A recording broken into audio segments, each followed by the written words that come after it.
ማስተዳደር አለበት ሰርቶ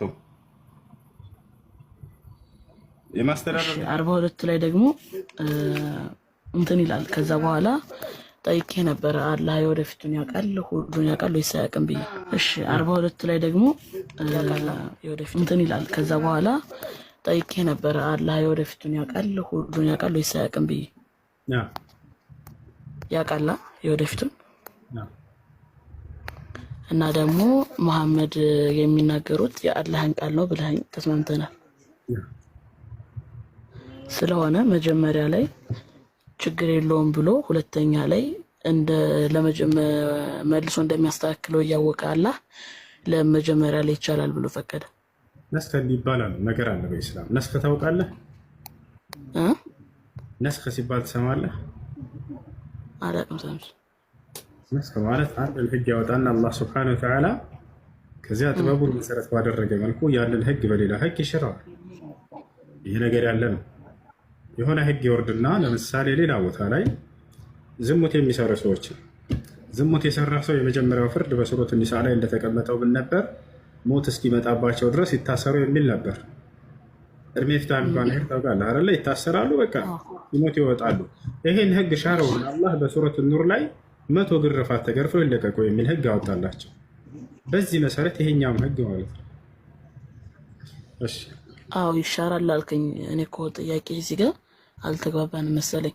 እንደሚሽረው እያወቀ ለመጀመሪያ ያወጣዋል ያንን ህግ ነው። ወደፊት እንደሚሽረው ያውቃል። ታወቀ ለምን ያወጣዋል? መጀመሪያ ጥበቡን መሰረት ባደረገ በዚሁ አንፃር ህግ ያድን። ኦኬ በጣም ጥሩ። ህግ ያድን ነበር አያድንም? ህግ የአምላክን ህግና ስርዓት ተከትለው ሲሄዱ ጊዜ ይድኑ ነበር ህዝቦች ወይስ አይድኑ? አይድኑ። መቼ? እሺ ባጭሩ ኢየሱስ ክርስቶስ በመስቀል ስራው ያለፉትን ህጎች ሽሯቸዋል አልሻራቸውም? ሽሯቸዋል።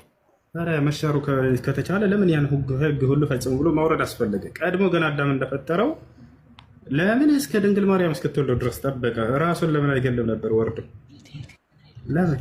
ያማ ምን መሰለህ አዳም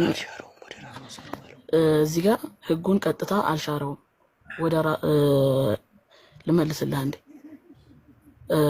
ይህንን ያድርግ በመስቀል የተሰቀለበት ምክንያት ምን መሰለህ? ለምን ተሰቀለ አይደለም ጥያቄ አሎ ካሌብ። አሁን ለምን ተሰቀለ ሳይሆን ወደፊት የሚያድናቸው ከሆነ እንዲህ አድርጉ እንዲህ አታድርጉ የሚለውን ትቶ በአንድያ ልጅ እመኑ ብሎ ቀድሞ ገና አዳም ገና የሰው ዘር ከመምጣቱ በፊት የዛኔ ለምን አዞ ያን ሁሉ ትዕዛዝ ማውረዱ ለምን አስፈልገው? መጽሐፍ ምናምን ምናምን ምናምን ያውና በቃ አንድያ ልጅን አንዴ ልኬላችኋለሁ ተገድሏል ተሰቅሏል በዚህ ብቻ እመኑ ብሎ ትውልዱን ለምን አያበቃም ነበር? የዛኔ መጀመሪያው እስኪ አንዴ ኔትወርክ መልስ።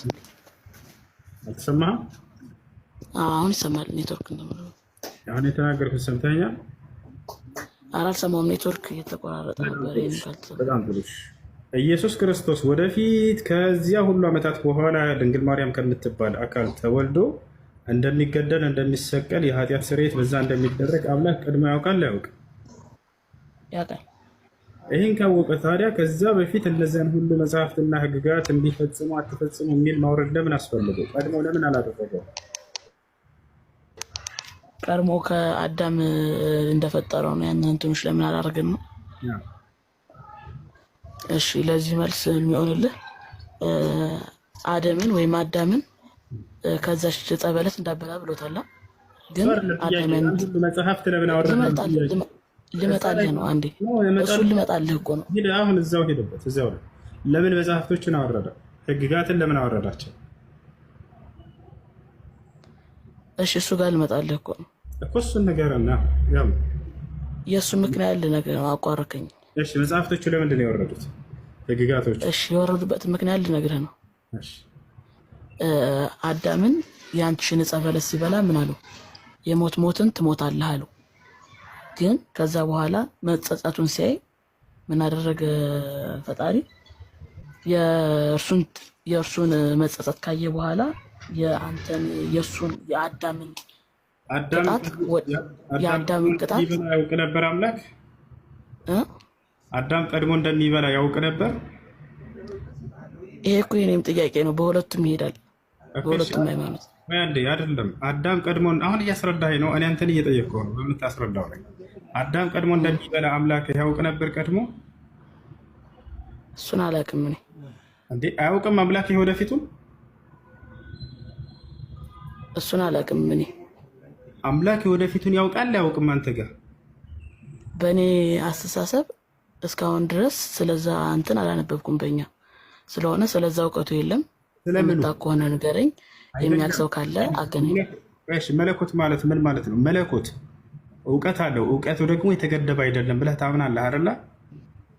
እኔ ልንገርህ፣ አሁን እያወራን ያለ ነው ስለ አንተ የጠየቀኝ ስለ መለኮት የወደፊቱን ያውቃል ምናምን። አንተ እንዲያነሳኸው እኮ አላህ የወደፊቱን ያውቃል ወይ ብለህ ነው የጠየቀኝ አይደለ? በዚያው መሰረት ነው አንተ የምታመልከው አምላክ የወደፊቱን የሚያውቅ ነው ወይንስ አያውቅም? እሱን አላውቅም እኔ እኮ አንተን ነው የጠየቅኩህ። መልሰህ ጥያቄውን አዞርከው። ያንን መልስልኝ አንዴ። ስለዚህ አምላክህ የወደፊቱን የሚያውቅ አይደለም ማለት ነው? አላውቅም። ይሄንን ይወቅ አይወቅ እኔ እውቀቱ የለኝም። እሺ እንግዲህ አምላክ የወደፊቱን ያውቃል ካለ ይሄን ካወቀ አዳምን ያችን ዛፍ ለምን እንዲበላ አደረገ? ለምን ገነትስ ኑር ማለት አስፈለገ? ለምን እዚሁ ምድር ላይ ቀድሞ አይፈጥረውም እያልኩ እየተፈላሰፍኩ መጠየቅ ማለት ነው። አሁንም ይህን እያደረክ ያለው ያንን ነው። ገብቶሃል አይደለ? ይህን የሚያውቅ ከሆነ ቀድሞ ለምን ይሄን አዘዛቸው ከሆነ አዳምን ወደ ምድር እንደሚያወርደው ካወቀ ለምን ገነት ላይ አኖረው? እሱን እኮ ነው ያለቅም አልኩህ። እኔም እኮ እንደማያውቁኝ ነው አንተን እየጠየቅኩ ያለሁት። ስለማላቅ ነው አንተን ወደ አንተ ጥያቄ እያስተላለፍኩ ያለሁት። በጣም ጥሩ። እንደሱ ከሆነ አምላክ መጀመሪያ ላይ አብ የሚባለውን ነገር ፈቅዶ ነበረ። ከዚያ በኋላ ከለከለው። ይሄን ነገር ይሄ ነው።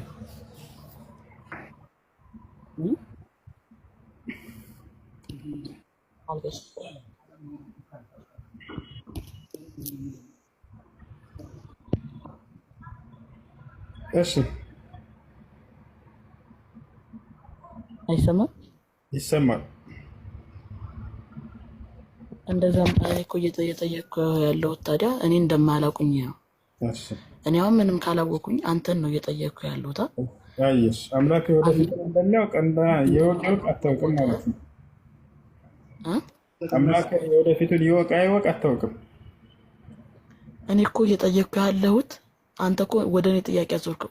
እኔ የራስን ለማዞር አይደለም። አምላክ የወደፊቱን ያውቃል አያውቅም? አንተ የምታመልከው አምላክ እኔ እኮ ስገባ ምን ብያለሁኝ? ስለ እኔ ምንም አላውቅም ብትጠይቀኝ ግን ማቃተን መልስልሃለሁ። እየመለስክ ነበር እኮ አምላክ የሚባለው ነገር። እስኪ አምላክ ማለት ምን ማለት ነው? የወደፊትን የሚያውቅ ነው ወይንስ አያውቅም? አልተግባባን መሰለኝ። እኔ እኮ ነገርኩህ። እኔ በኦርቶዶክስ ሃይማኖት ላይ ምንም ሊመልስልህ የሚችለው ነገር የለም፣ እውቀት የለኝም። እስካሁን እየመለስክ ነበር ካሌብ። ለማንኛውም መች ችግር የለም። ጥያቄ ብቻ ጠይቅና ጥያቄን ጠይቅሽ ነገርኩህ እኮ እኔ በቃ በኦርቶዶክስ ህይወት እንትን ላይ እምነት ላይ ምንም የማውቀው ነገር የለም። ብትጠይቀኝ አልመልስልህም። ጥያቄ መጠይቀህ መልስ ብቻ ከሆነ የምትፈልገው በዚያ ላይ እንትን እንዳይል ከሆነ ጥያቄን አቅርብና አያሽ ትንዝል ታህት ያባ እኔም እያልኩ ያለሁት እንደዛ ነው። እንስማማ። አላህ በመሐመድ ላይ አድሮ እየተናገረ ከሆነ የአላህን ቃል እየተናገሩ ከሆነ ነብዩ መሐመድ መጀመሪያ ላይ ፈቅዶ ለምን ሁለተኛ ላይ እንትን አለ? ያንን ህግ እንደሚሽረው እያወቀ ለምን ያወጣዋል? መጀመሪያ ላይ ያለው ህግ። ሌላ ጥያቄ የለህም? እቺ መልስልኝ መጀመሪያ እስኪ።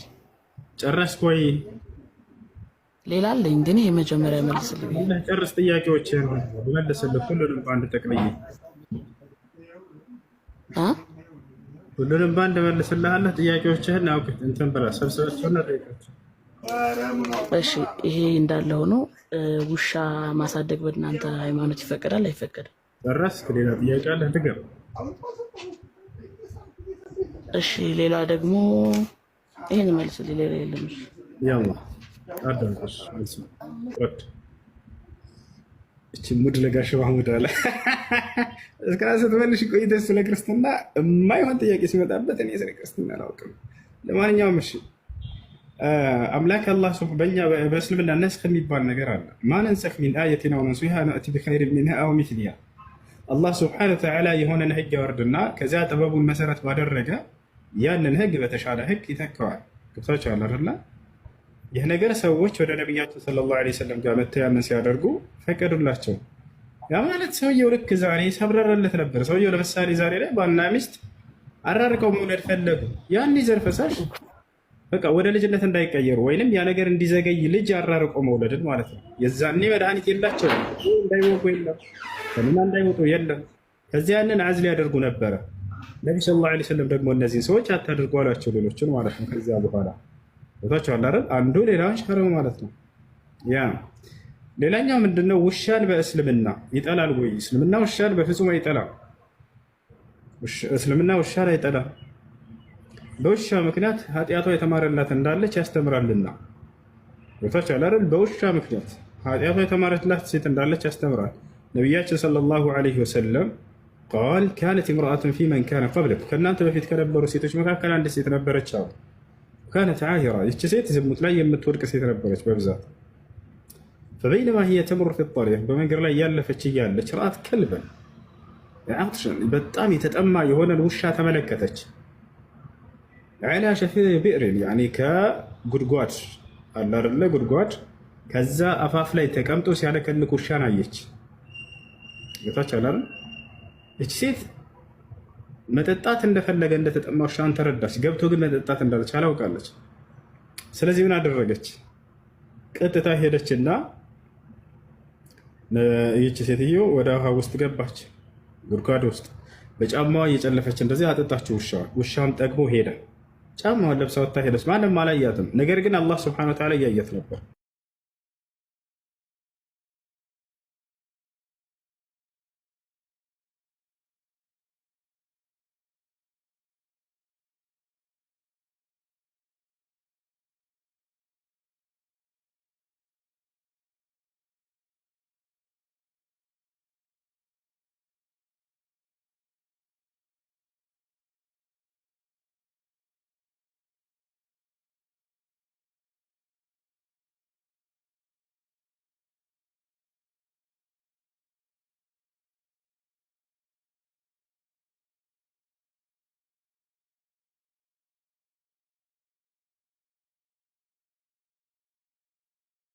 አንድ ባለትዳር ሰው ሚስቱ እርጉዝ ሆና ቢያንስ ከ8 ወር ከ7 ወር በላይ ከሆናት ስራ መስራት ትችላለች?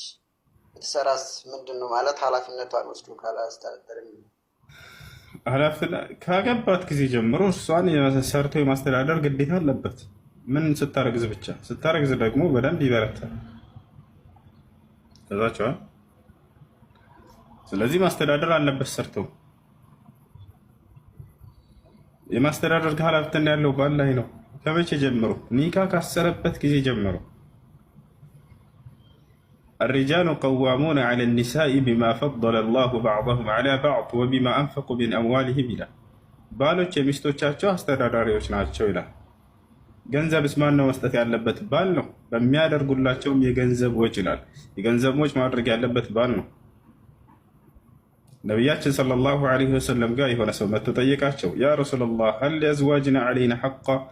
ቃለ ነቢዩ ሰለላሁ ዐለይሂ ወሰለም ነዓም አን ቱጥዒመሃ ኢዛ ጠዒምት ወተክሱሃ ኢዛ እክተሰይት ወላ ተድሪብ ልወጅህ ወላ ቱቀቢሕ ወአላ ተህጁርሃ ኢላ ፊል በይት። ሰውየው መጣና ወደ ነቢዩ ሰለላሁ ዐለይሂ ወሰለም ጋር ጠየቃቸው። አንቱ የአላህ መልእክተኛ ሆይ ለመሆኑ ሚስቶቻችን በእኛ ላይ ሐቅ አላቸው ብሎ ጠየቀ። መብት አላቸው እንዲህ አለ። ያው በጣም አላቸው አሉ። በጥቂቱ 5 መብት ነገሩት። ግዴታ ስትበላ ልታበላት፣ ስትጠጣ ልታጠጣት፣ ስትለብስ ልታለብሳት አሉት። አያችሁ፣ ባጭሩ የቤት አስቤዛ የሚመለከተው ባልን ብቻ ነው፣ ሚስትን አይደለም። ሚስት የፈለገ ሚሊዮነር ብትሆን ትዳሩ ላይ አንቺ ማለሽበትና ብሎ ከዚያ ከገንዘብ ያለ ፈቃዷ መውሰድ አይችልም። ፈቃደኛ ሆና ከሰጠችው ብቻ ነው። አላህ ሱብሓነሁ ወተዓላ ፈኢን ጢብነ ለኩም ዐን ሸይኢን ሚንሁ ነፍሰን ፈኩሉሁ ሀኒአን መሪአ አለ። ሴቶች ከገንዘቦቻቸው ወደው ፈቅደው ከውስጣቸው ደስ ብሏቸው ከሰጧቸው ተቀበሉ አለ። አያሽ ሳትወድ ሳትፈቅድ ግን እሷን ቢቀበላት ቢቀማት ይሄ ወንጀል ነው። ኢብኑ ዑሰይሚን ምን አሉ? እንዳው አንድ ሰው ሚስቱን በፍች አስፈራርቶ ትዳሬን እንዳይበትንብኝ ብላ ፈርታ ብትሰጠው ፈታሻለሁ፣ እመታሻለሁ፣ እቀማሻለሁ እያለ አስፈራርቶ ቢቀበላት እሱን ይህን ትዳሯ እንዳይበትንባት ፈርታ ብትሰጠው ወንጀል የበላው ገንዘቡ የሐራም ገንዘብ ነው ይጠየቅበታል ብሎ ተናግሯል። እና ማስተዳደር አለበት፣ ሰርቶ ሊያስተዳድራት ይገባል። ይሄ ለአደም ዓለይሂ ሰላም ጀምሮ የወጣ ህግ ነው። የሚገርመው ከአደም ዓለይሂ ሰላም ጀምሮ አላህ ለአደም ምን አለው? ፈቁልና ያ አደሙ ኢነ ሃዛ ዐዱውን ለከ ወሊዘውጅከ ፈላ ዩኽሪጀነኩማ ሚነል ጀነቲ ፈተሽቃ። ለአደም አላህ ምን አልኩት አለ? አንተ አደም ሆይ ይህ ሰይጣን ለአንተና ለሚስትህ ጠላታችሁ ነው። አደራ ከጀነት እንድትወጡ ሰበብ እንዳይሆናችሁ፣ ከወጣችሁ አንተ ትደክማለህ ትለፋለህና አለው። አያችሁ፣ ወደ ምድር ተወረዱ። መልፋት፣ መድከም፣ መስራት የማን ኃላፊነት እንደሆነ ነገረው። አንተ ያንተ ስራ ነው ይሄ ብሎታል። ከሰው ልጆች መጀመሪያ ከአደም ጀምሮ ሰርቶ ደክሞ ለፍቶ ማስተዳደር ያለበት ኃላፊነት የጣለበት እርሱ ወንድ ልጅ። ይሄ ነው እንደ እስልምና ሴት ልጅ በየትኛውን ጊዜ ሰርታ ታብላ ቤት ማንኛውንም የተገደደችበት ነገር የለም። ልጅም በሆነችበት ጊዜ አባቷ ሊያስተዳድራት ግዴታ ተጥሎበታል። አባት ከሌለው ወንድሟ እንዲያስተዳድራት ግዴታ ተጥሎበታል። የሚገርማችሁ እህት ግን ወንድሟን የማስተዳደር ግዴታ የለባትም። ለዚህም ነው የሁለት